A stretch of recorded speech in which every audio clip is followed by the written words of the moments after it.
ఎన్నికల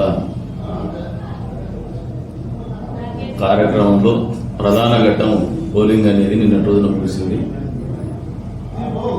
జూన్ 4న ఫలితాలు వెలువడేటువంటి అవకాశం వెలువడే సాయంత్రానికల్లా ఫలితాలు వెలువడతాయి. ఈ క్రమంలో గడిచిన 4 సంవత్సరాల 9 నెలలుగా అనేక రకమైనటువంటి ఇబ్బందులు కోర్చుకుంటూ ఎన్నో రకాలైనటువంటి ఒడిదుడుకులను కూడా తట్టుకొని, ఆటుపోట్లను తట్టుకొని, ఒత్తిడిని తట్టుకొని, వాళ్ళ కుటుంబ సమస్యలను పక్కన పెట్టి జెండా మోసినటువంటి కార్యకర్తలకు, తెలుగుదేశం పార్టీ నాయకులకి, అదే రకంగా పోలింగ్ సందర్భంగా కూడా అనేక రకమైనటువంటి అవాంఛనీయ సంఘటనలు జరుగుతున్నా కూడా మొక్కబోని ధైర్యంతో ఎన్నికల నిర్వహణ కార్యక్రమంలో భాగస్వాములైనటువంటి తెలుగుదేశం పార్టీ నాయకులు, కుటుంబ సభ్యులకి, కార్యకర్తలకి, జనసేన పార్టీ నాయకులకు, కుటుంబ సభ్యులకు, అదే రకంగా బీజేపీ పార్టీ నాయకులకు, కార్యకర్తలకు నా తరఫున పేరు పేరున ధన్యవాదాలు తెలుపుతున్నాను. రకరకాలైనటువంటి ఒత్తిడులు, ఎందుకంటే ఈ ఎన్నిక అనేది ఈ నియోజకవర్గానికి ఒక ప్రత్యేకమైన ఎన్నికని గతంలో కూడా చెప్పిన. ఎందుకు ప్రత్యేకమైందంటే నియోజకవర్గంలో కొత్త రకం ఆలోచనలు, ఓటర్లో చైతన్యం అనేది నాయకులకు పరిచయం చేసేటువంటి ఎన్నికగా నేను భావించినాను. ఈరోజు ఉదయం నుంచి వస్తున్నటువంటి మా నాయకుల ఫీడ్బ్యాక్ కూడా ఇంత చైతన్యం ఉంటుంది ఓటర్లని ఆలోచన చేసుకోలేదనుకున్నారు. ఇదే వాళ్ళకు కావాల్సింది కూడా నియోజకవర్గానికి అవసరమైంది కూడా. అంతే స్థాయిలో ఈ ఎన్నికలు నిర్వహించుకోవడంలో ప్రజాస్వామ్యంలో భాగస్వాములైనటువంటి ప్రతి ఒక్కరికి, అదే రంగ పాత్రికేయ మిత్రులకి, అధికారులకి,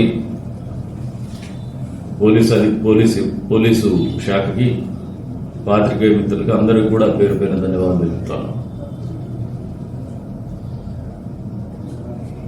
నిన్నటిదాకా మేము ఉన్నటువంటి ఒక యుద్ధాన్ని ఎదుర్కోబోతున్నటువంటి పరిస్థితుల్లో ఏదో ఒత్తిడిలో కూడా కొద్దిమేరకు ఉంటాం, కొద్దిమందిని నొప్పించుంటాం, ఎవరినైనా పరిచయం కూడా మాట్లాడి ఉంటాం. ఇది మా కార్యకర్తలు కావచ్చు, లేదంటే పాత్రికేయులు కావచ్చు, లేదా పోలీసు వారికి కావచ్చు, వాళ్ళందరూ కూడా ఇది పార్ట్ ఆఫ్ ద గేమ్ అనుకునే స్పిరిట్తో, ఒక స్పోర్టివ్ స్పిరిట్తో తీసుకోమని చెప్పేసి వాళ్ళందరినీ కూడా ప్రార్థిస్తా ఉన్నాం. అన్యదా భావించొద్దు, మీకు ఏదైనా మనం నొప్పించుంటే కూడా క్షమించమని చెప్పేసి కోరుతా ఉన్నాం. కొద్దిమంది అధికారులు డెమోక్రటిక్ స్పిరిట్ కి పక్కన పెట్టి, పోలీస్ శాఖలు ప్రత్యేకించి, రెవెన్యూ శాఖలు ప్రత్యేకించి కొద్దిమంది, అది పాత్రికేయులు కూడా ఉండొచ్చులేండి, ఆ స్పిరిట్ పక్కన పెట్టి సైడ్ చేసేటువంటి బ్యాలెన్స్ ఏదైతే చెక్స్ అండ్ బ్యాలెన్సెస్ మెయింటైన్ చేయాలనో, వాళ్ళ విధి నిర్వహణ బాధ్యతగా చేయాలనో, సమతుల్యం పాటించాలనో, అది పాటించినటువంటి అధికారులకు కూడా ధన్యవాదాలు తెలుపుతాం. ఎందుకంటే మాకు కొత్త పాఠాలు నేర్పినారు. మీకు కూడా కొత్త పాఠాలు ఎవరు నేర్పాలనే ఆలోచన కూడా మీరే మాకు తెలియజేశారు. మేము కూడా నేర్చుకున్నాం, మేము కూడా కనుక్కున్నాం, తెలుసుకున్నాం ఎవరికి కొత్త పాఠాలు తెలిపాలని చెప్పేసి. కాబట్టి వాళ్ళకు కూడా ధన్యవాదాలు తెలుపుతాను. వచ్చే రోజుల్లో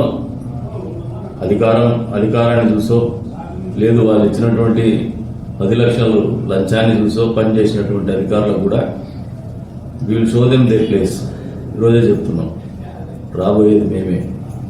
మీరు చేసిన తప్పిదాలు ఇంకొక అధికారి చేయకుండా కూడా మీకు భవిష్యత్తులో కార్యాచరణ ఉంటుందని చెప్పేసి కూడా తెలియజెప్తున్నాం. ఇప్పటిదాకా